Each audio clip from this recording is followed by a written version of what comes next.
Once considered the capital of the Palestinian diaspora, Yarmouk refugee camp near Damascus was home to bustling falafel stands, pharmacies, and mosques before Syria's war reduced it to ruins.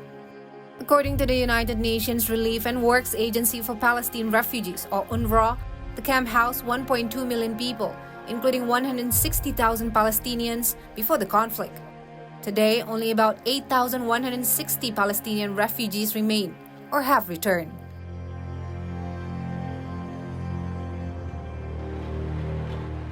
The war devastated Yarmouk as militant groups took control, followed by bombings and demolition by government forces.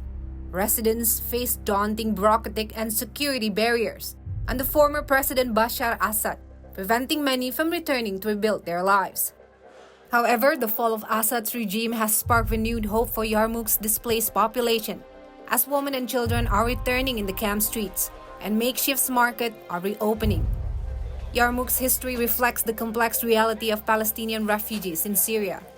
Established in 1957, the camp grew into a vibrant suburb where working-class Syrians and Palestinians coexist.